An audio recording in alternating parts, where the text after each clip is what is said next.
Bonjour à tous, bienvenue dans le portrait de la semaine. Vous connaissez l'émission, une personnalité vient nous confier certaines choses sur son parcours et sur sa vie.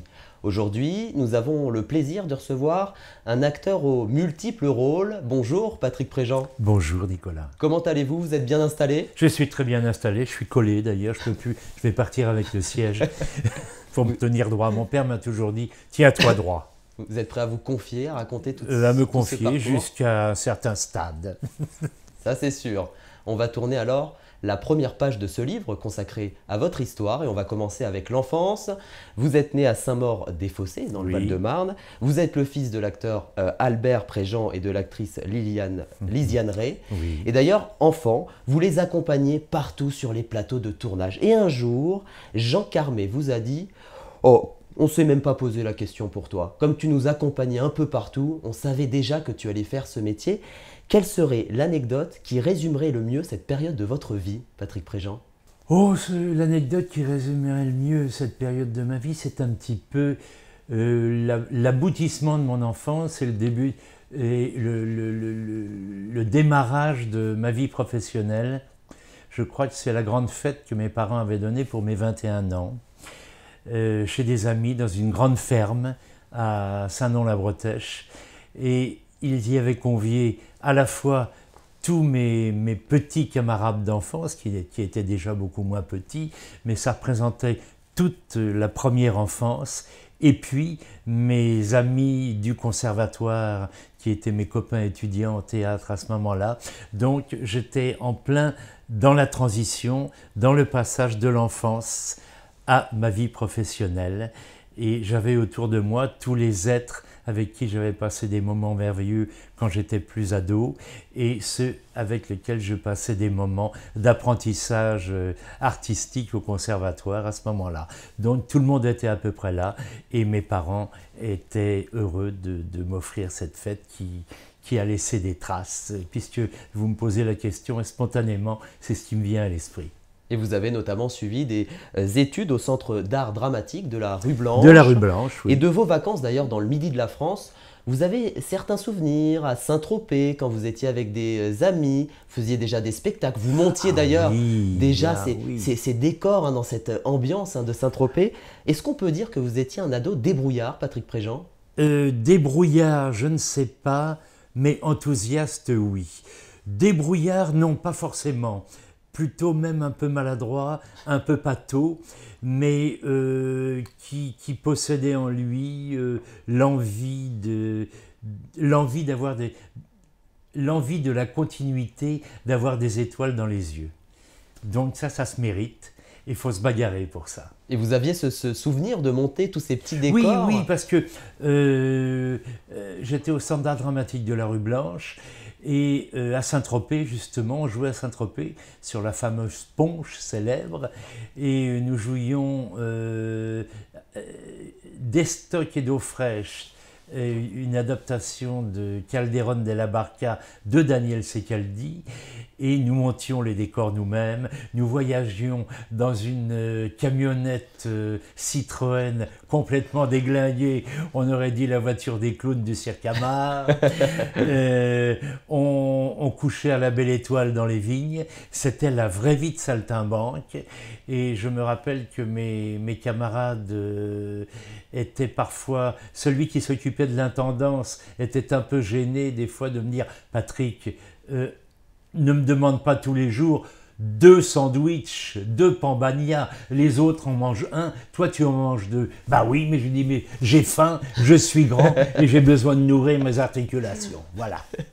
Et d'ailleurs, c'est à l'âge de 17 ans que vous faites vos premiers pas au théâtre dans une pièce qui s'appelait Lilium. C'est une pièce tchèque de Ferenc Molnár. Oui. Alors, votre maman jouait dedans et c'est vrai qu'elle vous a conseillé de vous rendre aux auditions. C'est bien ça, Patrick? Elle m'a même pas conseillé de me rendre aux auditions.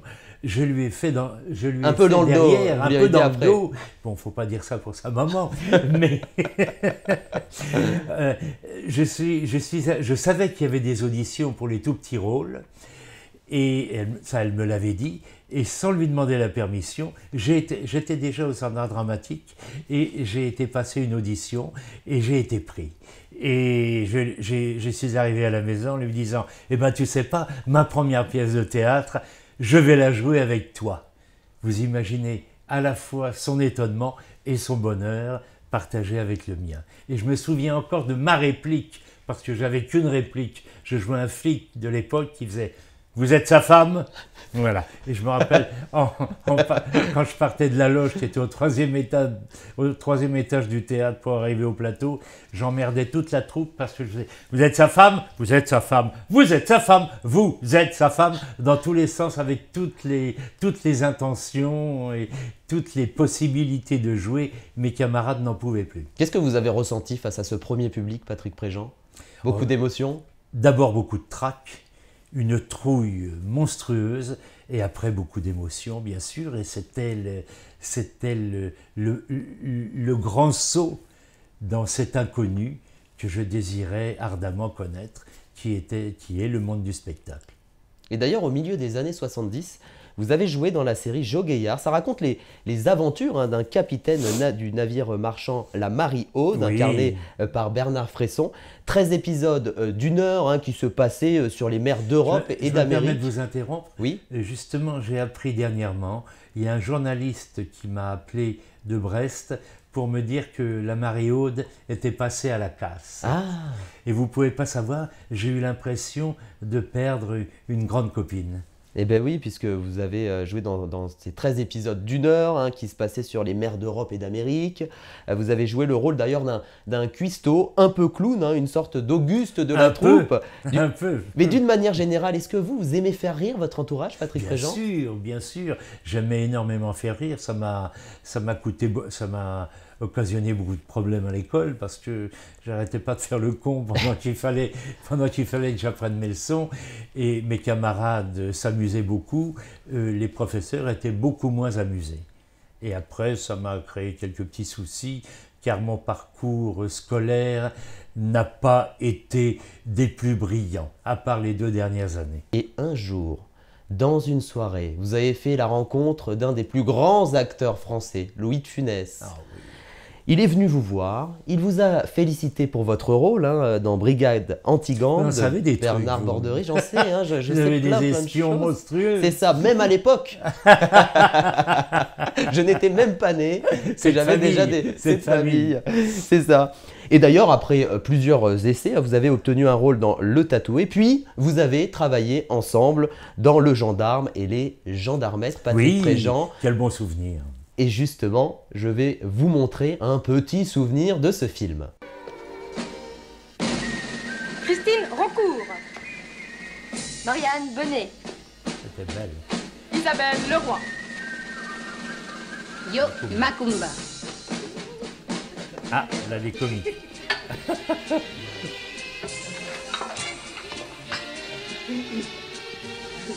Non, non, non, ce sera tout, merci. Alors, Voyez, allez, hop. Formidable de Funès. Qu'est-ce que vous retenez principalement de cette brigade du rire, Patrick Préjean? Le plaisir de faire du cinéma comme on rêve d'en faire, c'est-à-dire totalement décontracté. Il y avait pratiquement plus de problèmes, c'était le 5e de la série, le film c'était déjà un succès mondial. Lorsqu'on commençait le premier tour de manivelle, le film était déjà amorti financièrement, donc le producteur était heureux, décontracté. On pouvait tourner plus longtemps que prévu, c'était pas un souci pour la production. On avait des défraiements royaux, je m'achetais de la dorade royale tous les jours. À un moment, c'était plus des os que j'avais, c'était des arêtes. C'est vrai que vous confiez ça souvent, que vous étiez bien installé. C'était comme ce métier est un peu instable, à ce moment-là, vous étiez bien installé avec cette production. On avait l'impression de rêver cinéma. Tout était aux petits oignons, on était gâtés. Il y avait une équipe autour de nous vraiment adorable. Toute grosso modo, Maurice Rich, Et puis c'est Michel Galabru, Ouais, De oui. Funès, c'était des personnages fabuleux, des grands acteurs, ce Galabru. Ça m'a fait beaucoup de peine, sa disparition. Je m'entendais très bien avec De Funès, qui n'était pas du tout le personnage rébarbatif dont on l'affuble souvent. C'était simplement un perfectionniste qui aimait les choses parfaitement faites et qui, bien évidemment, eh bien, allait jusqu'au bout, jusqu'au moment où on faisait la prise, entre guillemets, parfaite. C'est la moindre des choses. C'est vrai qu'il a parfois l'image de quelqu'un de très réactif. Oui, oui, Il était comme réactif, ça dans, oui. dans la vie, Louis de Funès, très... Par contre, dans sa vie privée, il était d'une très bien élevé, très poli, très gentil, voire discret. Oui, oui, voire discret. Je pense que au fond de lui-même, c'était un timide, merveilleusement un très doué. grand professionnel. Oui, un très grand professionnel. Pour moi, c'est un des comiques les plus exceptionnels que j'ai jamais vu et entendu dans ma vie. Et je parle sur le plan mondial. C'était un comique de génie, De Funès. Et en 1985, Patrick Préjean, vous avez joué dans La Berlue, au théâtre Oui. Marigny, à Paris. Et vous avez une anecdote concernant cette... Parce qu'un soir, vous êtes sur scène, puis tout d'un coup, vous entendez des éclats de rire, mais également des éclats de stupeur, puisque... Oui. puisque vous avez vu en fait toute une rangée de spectateurs s'écrouler. S'écrouler, on peut dire presque s'écrouler de rire, parce qu'il y avait en bout de rangée, on l'a su après, parce que nous quand on a vu ça, Sur le coup, on peut imaginer. On n'est pas si drôle quand même à ce point-là, que les gens se renversent pour nous. Et parce que il y avait 2 fauteuils qui étaient mal vissés en début de rangée, et les gens se bidonnaient tellement. Il y avait un monsieur qui devait peser plus de 100 kilos, je pense, et il a tellement bougé qu'il a dégondé les vis des sièges, et ça a entraîné tout le monde la est chute tombé. de tout le rang. Alors je vous laisse imaginer d'abord la stupeur, peut-être un peu l'effroi, au cas où il y ait des blessés. Il n'y avait aucun blessé. Et après, ça a été une franche rigolade entre les spectateurs et nous qui a duré au moins 5 à 10 minutes. Quant à l'interruption, il a dû durer un peu plus encore, car il a fallu recaser les gens qui ont été s'asseoir où ils pouvaient. Mais enfin, je fais quand même partie des gens qui ont un comique renversant. Mais c'est là aussi pour un acteur qu'il faut savoir improviser, Oui, avoir ce bien sens sûr. de l'improvisation. Bien sûr, bien sûr. Le sens de l'improvisation, on n'a pas pu l'avoir trop longtemps, vu le bazar qu'il y avait en face de nous. On a continué, on a inventé 2-3 répliques, et puis devant l'énormité de la situation, on a été obligé d'arrêter. Ouais, vous avez compris qu'il fallait arrêter la pièce. Bien évidemment. Effectivement. D'ailleurs, grâce à votre rôle, Patrick Préjean, dans Cyrano de Bergerac, un d'Edmond Rostand, vous avez été nommé aux Molières. On est ça. en 1996. Oui. Et si ça vous a marqué, parce que déjà vous êtes nommé aux Molières, mais c'est parce qu'également, tous les regards ont un peu changé sur vous. Tiens, on s'est dit, mais Patrick Préjean, il peut jouer dans ces rôles aussi, il peut dans les genres un peu dramatiques. Est-ce que Oui. ça a été un déclic, un nouveau déclic dans votre parcours? Un nouveau déclic. Vous savez, j'ai plus ou moins consciemment et d'une façon de plus en plus consciente au fil de l'évolution de ma carrière, j'ai voulu donner un maximum de couleurs à ma palette d'artistes-interprètes. Mais c'est difficile quand vous avez démarré dans un style bien précis, que vous avez un physique aussi bien précis. Évidemment, en France, surtout en France, On est mis dans des cases. On est mis dans des cases, de moins en moins, grâce à l'évolution du public et aussi à l'évolution des nouveaux acteurs qui, eux, n'hésitent pas à se lancer dans des choses très différentes. Mais pour nous, à cette époque, c'était un peu plus difficile. Et Préjean dans un truc dramatique, dans un truc de sensibilité, dans un truc poétique, ah oui, certainement, peut-être, mais grand point d'interrogation. Et on va attendre, les uns disaient, on va attendre que les autres se lancent pour peut-être éventuellement suivre après. Et Cyrano a été Un déclic. mon passeport pour justement ouvrir la page de choses très très différentes et qui m'ont comblé après, parce que justement, souvent quand on est entre guillemets, une machine à faire rire, c'est parce qu'on dissimule une sensibilité et des choses peut-être beaucoup plus profondes que les gens ne pensent. Alors c'est vrai que votre visage est bien connu des téléspectateurs, vous avez joué dans des dizaines et des dizaines de séries, de téléfilms. C'est vrai, quand on voit votre CV, c'est impressionnant.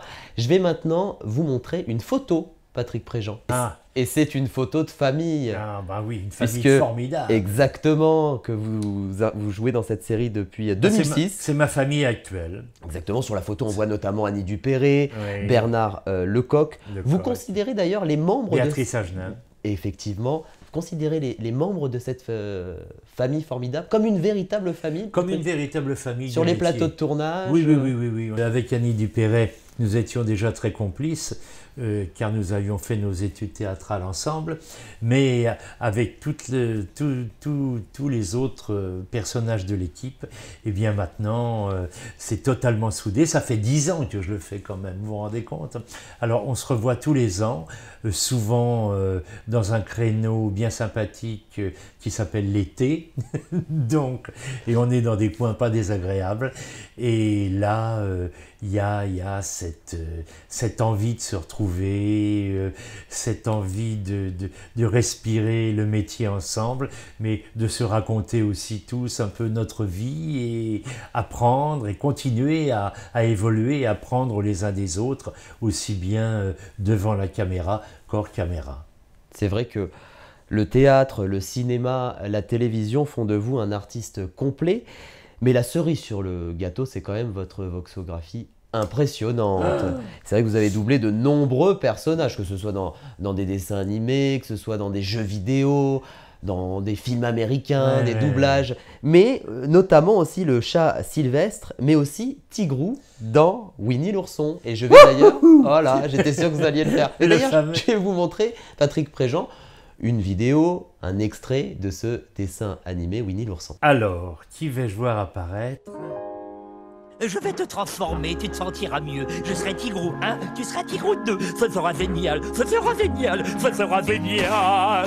Nous serons deux copains, s'asseoir dans les bois. Et cet affreux poileau verra ce qu'il verra. Ce sera génial, ce sera génial, ce sera génial.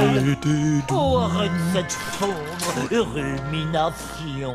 Il te faut juste un tout petit peu de tigroutisation. C'est crucial, pourquoi attendre? Ce sera génial, ce sera génial, ce sera génial, ce sera génial. Et je vous dis pas, après une journée d'enregistrement comme ça, je suis aussi cuit qu'en sortant de scène pour Cyrano de Bergerac. Effectivement, c'était Tigrou. Mais quel est votre secret pour transformer votre voix aussi facilement? Oh, les secrets d'un bon doubleur. D'abord, les secrets d'un bon doubleur, c'est les mêmes secrets qu'un bon acteur. Il y a une technique qui s'apprend, mais si vous n'entrez pas dans le rythme du personnage, et dans la peau, un peu dans la pensée du personnage, on dit souvent dans l'œil du personnage, parce qu'en doublage, ce qui est le plus important, et c'est ce qu'on ne fait pas toujours en débutant, c'est de regarder ce qui se passe dans l'œil du monsieur à qui vous allez prêter votre voix, louer votre voix. Et j'ai vu aussi que vous aviez été immortalisé dans un album de Lucky Luke. Vous vous rendez compte? Le bandit manchot. Vous vous rendez compte? C'est oui. Pas donné à tout le monde. Bah c'est ça, vous avez les traits de Double Six. Alors c'est un peu le souffre-douleur et bras droit du personnage qui s'appelle le boss. Et lui, le boss, c'est la caricature de Louis de Funès. C'est bien ça. C'est Laurent Gérard qui m'a appris ça un jour. Il m'a dit, on est très potes avec Laurent, il m'a appelé en me disant, tu sais que tu as les honneurs de la grande distribution libresque, puisque tu es dans le dernier Lucky Luke. Oh, j'ai dit, quel parcours, c'est le parcours de la gloire. C'est ma légion d'honneur. Ça vaut mieux parfois. Je ne suis pas éloigné de ce que vous pensez. Parfois. Et d'ailleurs, quand on vous demande votre plus grande fierté, vous savez ce que vous répondez? Vous êtes fier d'avoir fait honneur aussi au nom de votre papa tout au long de votre parcours, d'avoir respecté le métier qu'il a tant aimé, que vous avez réussi à lui montrer que vous pouviez aussi avoir les épaules solides dans ses rôles à la télévision. Qu'est-ce que vous aimeriez lui dire aujourd'hui? Aujourd'hui, mon cher papa, je n'ai qu'une chose à te dire, merci. Merci d'avoir été ce que tu as été et de continuer à être ce que tu as été dans mon cœur et dans ma pensée. Alors maintenant, Patrick Préjean, je vais vous poser quelques petites questions pour vous connaître différemment. Pour me coller. Connaître. Ah, ouais, d'accord. J'aurais voulu savoir d'abord si vous aviez des phobies. Les phobies, oui, qu'est-ce que... Alors des insectes. Oui, j'aime pas trop... J'aime bien voir les serpents de loin. De loin. De loin.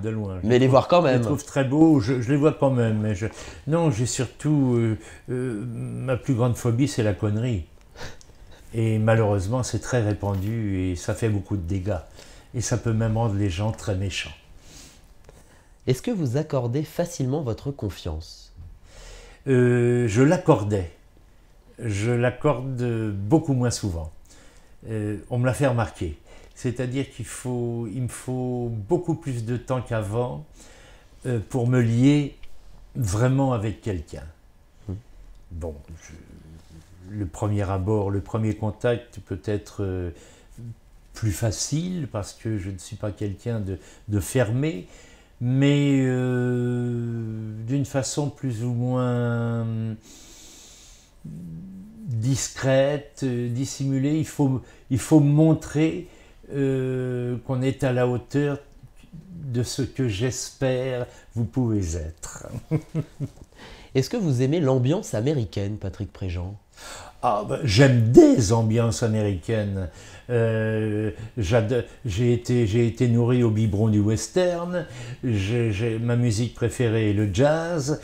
Mais quand vous voyez ce qui se passe actuellement politiquement en Amérique, je suis un petit peu refroidi quand même.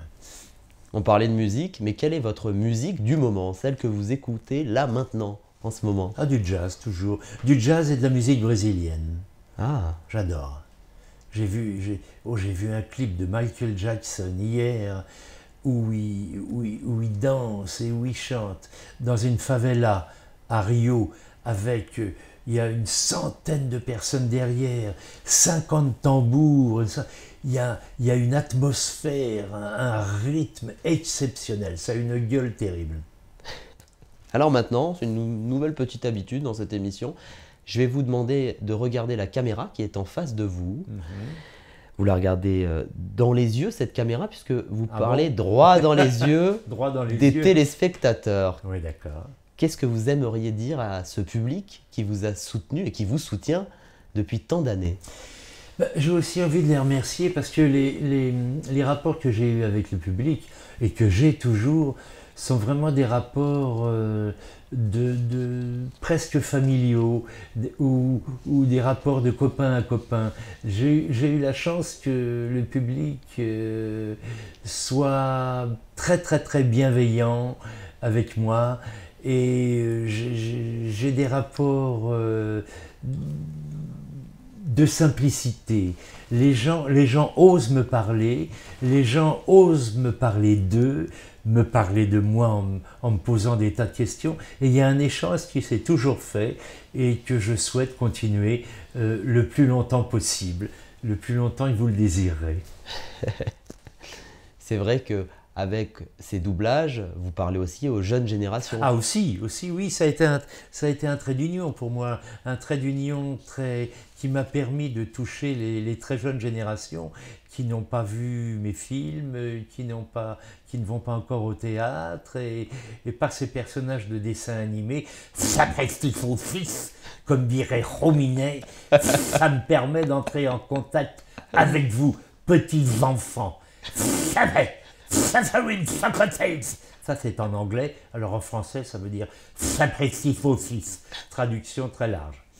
On a une vraie chance en tout cas d'avoir ces imitations. Vous avez surtout de la chance d'être à 1,5 mètre de moi parce que je postillonne beaucoup. Je vous dis pas la tête de voilà mon camarade. le secret du bon doubleur. J'ai un camarade, Gérard Surugue, qui double Bugs Bunny qui est plus petit que moi. Et bien sûr, quand je suis au-dessus de lui, il faut sans arrêt qu'il fasse comme ça dans ses cheveux. Il dit, arrête de cracher sur moi, t'es pénible. En tout cas, merci beaucoup, Patrick Préjean, Avec plaisir. pour ce petit moment passé ensemble. Avec joie. Ça va? Tout s'est bien passé sur ces confidences? Formidable, est-ce que j'ai l'air malheureux? Non, vous n'avez pas l'air. Vous n'avez pas l'air. Merci d'avoir Non, et puis été avec nous. vous n'êtes pas vicieux dans Jamais. vos demandes de confidence. Non. Tout ça reste sain. Vous faites votre métier comme il faut le faire. Et j'aime pas trop les gens qui vous mettent des bâtons dans les roues simplement pour vous faire tomber gratuitement. S'il y a des raisons, d'accord, mais des fois il n'y a aucune raison et c'est bien pénible. Merci beaucoup, Patrick Merci Préjean. à vous. Et merci à vous tous de nous avoir suivis. Vous nous suivez toutes les semaines et ça nous fait un bien fou. On se retrouve dès la semaine prochaine avec une nouvelle personnalité qui viendra face à moi raconter sa vie. Bonne semaine.